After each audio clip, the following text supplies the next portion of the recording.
Okay. So if you guys have a camera today, today is a good day to turn it on because we're going to be doing paracord bracelets. And what you guys should have gotten with your camp in a box is you should have got a bag filled with a whole bunch of scout stuff. All right. Different things to practice different scout skills and stuff like that. The things we need from this bag is we're going to need the paracord and we're going to need the paracord buckle. So the paracord is the green rope that's pretty thin that you guys will see in there. And then we're going to need the paracord buckle. All right. And like I said, today's a good day to turn your camera on. I'm going to show you guys how to do it first. And then I'm going to split us into two breakout rooms. I've got two people here helping me today. I've got Andrew from the Camp New Teaming staff. Say hi, Andrew. Man of the Woods. Hello, everyone. And I've got Will from the Camp Bullowa staff. Rah Bullowa. How's everybody doing? All right. So once I show you guys how to make this, I'm going to split you into breakout rooms. Some of you will be with Andrew. Some of you will be with Will. And we're going to be showing you guys, and we'll be able to help you in more detail. You'll be able to unmute yourselves. And that way you can ask questions. And we can hopefully get you a nice paracord bracelet by the end of it. So the great thing about a paracord bracelet is it's about 10 feet of rope. Give or take it somewhere between 7 and 10 feet.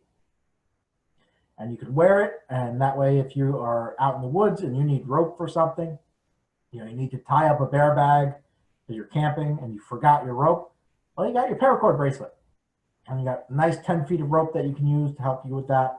So it's always fantastic. It's always good to have rope on you. So the first thing you're going to want to do is you're going to want to unravel your paracord. And once you get your paracord unraveled, we're going to be putting the paracord through the buckle. But there's going to be an issue with that. We fuse the ends of the paracord, and they're not going to fit through the buckle because we fused the ends too big. So you can take a knife, or you can take a pair of scissors, and you're just going to cut that end of the paracord off, okay?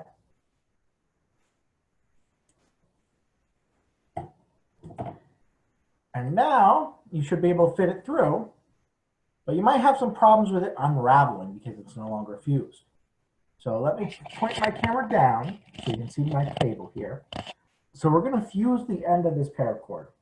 Now, I prefer to use a candle over a lighter because it stays lit. You don't have to hold it. So you're just going to put the end of your rope in there, heat it up, melt the end a little bit. Then you're going to take it out, and you're going to take a pencil or a pen, and you're just kind of roll the end so it kind of flattens out a little bit. And it is hot, so be careful. Make sure you have parent help with this if you're using the fire right now. And if you can't fuse it right now, you can still do everything else and just fuse it at the end. You just got to be careful about it unraveling. All right. And it is hot, but it should cool down pretty quickly, so you might want to blow on it. And then, you should be able to touch it after that point. And now that we've done that, look, it fits through our buckle, which is exactly what we want. So now we got to do the same thing with the other side. Okay. So again, you take your end and you're just going to cut that off. Taking a pair of scissors, knife, and you're just going to fuse this end, hold it over the fire, melt a little tiny bit, just get it hot. Take your pencil and kind of roll it out. Okay. So now you should have both ends fused, and you are done with your candle for now, or your lighter, or your match, or whatever you are using. So you want to make sure your rope's not twisted or tangled anywhere. That's one of the first steps, because that's going to be a pain when you eventually start working on this a little more. And you're going to want to take both ends of your rope. All right. And you're going to want to take your paracord buckle, and you're going to want to put both ends through the paracord buckle. Same side. Okay. And even fusing it, it might be a little bit of a tight squeeze, but you should be able to get it in there.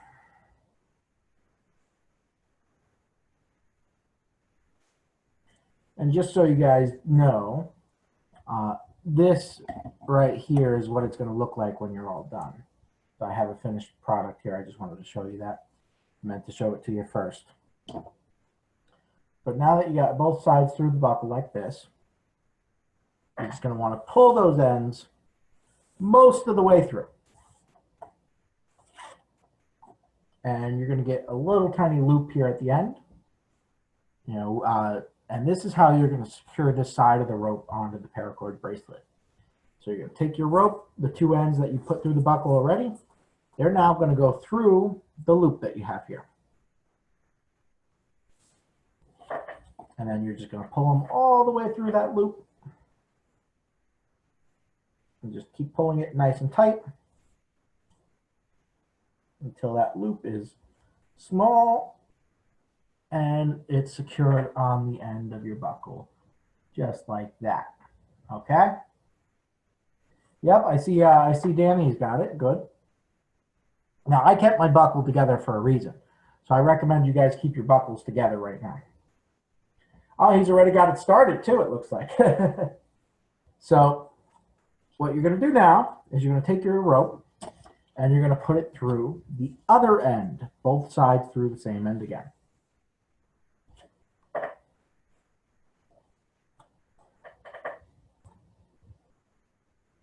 And you want to make sure that you don't twist it here, because if you get your ropes mixed up, it's going to be a little twisted in the middle. It'll still work. It just won't be as pretty looking.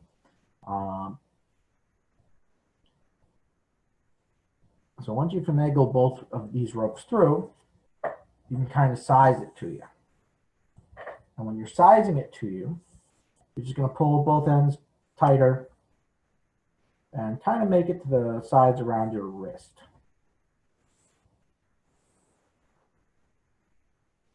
Okay. Now here's the tricky part. When you're making your paracord bracelet and you're starting to do the weave on it, it's going to get bigger. So you make this tight on your wrist. Once you finish it, it's going to be a little too small. So you want to leave a little bit of a gap there. So I've got a little bit of a gap I left just to make sure it's not going to be too tight on me. And then you can undo your buckle. Okay? And now we're going to start the weave. So you can take the bracelet part, lay it down on this paper or on your table. I'm using a paper because the rope is dark, the table is a dark color. I want to make sure you guys can see it a little bit better. All right? So you can see I've got the paper. I've got my rope right on top of it. And this is how that pattern is going to go. So you're going to take one side of your rope, doesn't matter what side, and it's going to go under the rope. Okay? When you go under, you're going to have a little bit of a tail that comes out the other side. So this goes under the two bracelet ropes here, and then out the other side, and you have this tail right here. So you're going to take your rope on the other side, all right, and you're going to go under the tail first of all.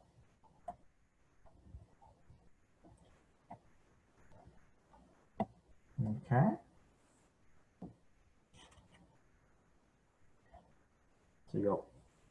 So your rope on the other side is going to go under the tail that just came through. And then it's going to go over the bracelet piece in the middle. And it's going to go through the loop that you have with the other rope on the other side. It's going to go over and through the loop. Okay? And it kind of, you're going to start tightening it up. It kind of looks like a pretzel a little bit. I always say it kind of looks like a pretzel. And you're just going to make it nice and tight.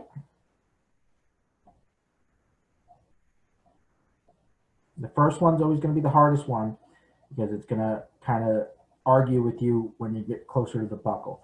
But once you get going, it's going to get easier and easier, and then you're going to have less rope to deal with for the weave too, and stuff like that. And when you're going to do your second one, you're going to do the opposite rope. So, last time I took the rope on the right side and I went through. This time I'm going to take the rope on the left side and I'm going to go through. So I'm going to go under, just like I did before, but again, it's on the opposite side. If you do it on the same side, you'll still get a nice pattern out of it, but the difference will be your pattern will kind of spiral a little bit, which, if you want that, you can do it, but it's not going to make a very comfortable bracelet at that point. But it will still be nice looking. It's like a staircase is what it would be called.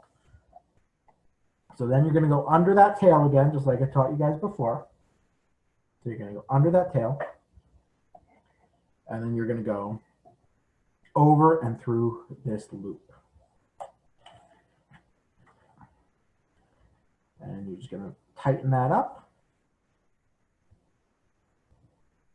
I'm going to show you guys one more time, and then I'll split us into the breakout rooms where Andrew and Will can help you guys a little bit more.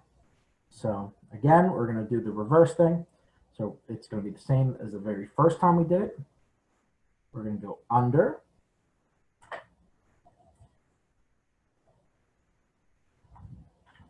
And then we are going to go under this piece right here, the tail. And then we're going to go over the middle and through the loop. Okay. And then just tighten it up. And you can start to see you got that little pattern forming that we have on the finished bracelet. And as you go more and more, you're going to start to see it more and more. But you can see the loop, the V shape there. All right. So I'm going to move you guys